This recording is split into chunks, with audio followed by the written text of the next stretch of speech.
few years ago I read the statistic that was published by the UN that up to 30,000 kids die of hunger every single day, which is bad enough until you realize that those 30,000 kids are ages 5 and younger.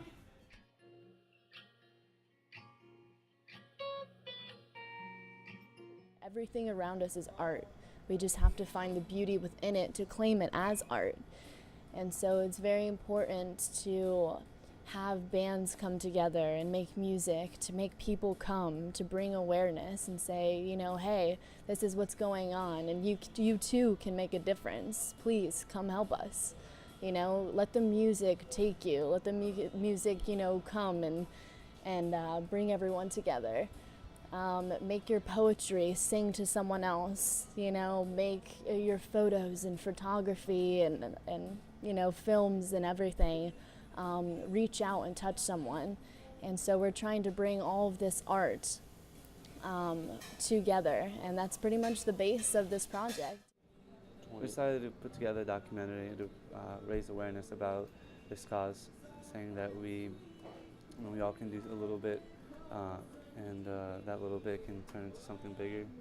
And we're going to be doing different segments of the documentary. We're going to be shooting in Haiti and using that part of a backdrop of, you know, something that we can do to help, as an example, starting a farm over there. There's a certain technique that people don't really realize, and they go through like stages of using the same crop year after year, and it does damage to the soil. The nutrients don't like stay there, so like we need to teach them how to sustainably keep their farm going for years and years and years. And like usually a farm there would last like maybe 5 years. We want to make it last forever. I want people to get out of that little bubble they're at of ignorance and just letting stuff pass, and they know something and they just let it pass. And I just want them to get out of that bubble and help, or that bubble of all right, I want to help, but that's it. That's where they get stuck at. I want to help, that's it. But no, it's I want to help, and I'm helping now. I break that bubble and help. It's really important to have more people around our age group to be aware of this, so that they can like go out and like do whatever they can to help, you know, because the more people that know about this, you know, the bigger of an effect it will have, like just on those children in general and like people around the world. It's personal to me. When I see my brother or sister dying of hunger, I feel like I'm dying of hunger. And so I think, what can we do to help each other, to show each other love? And so I had to do something.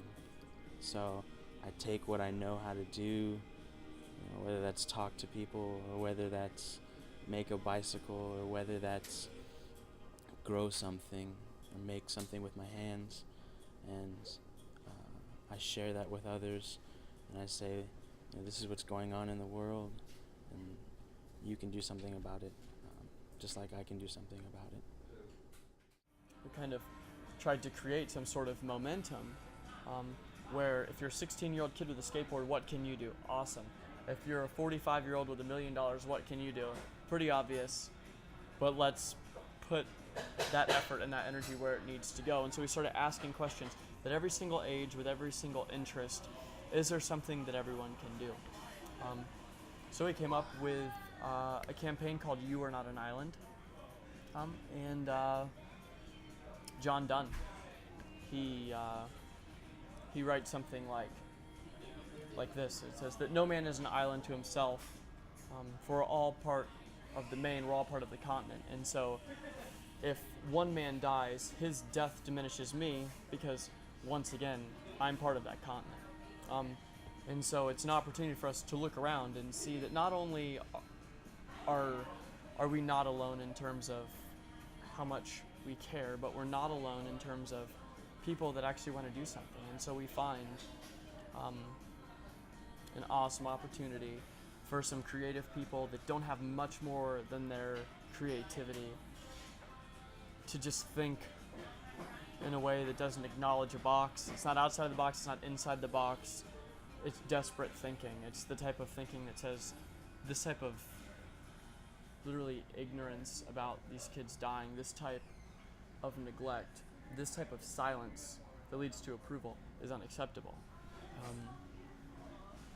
Because our silence is approval.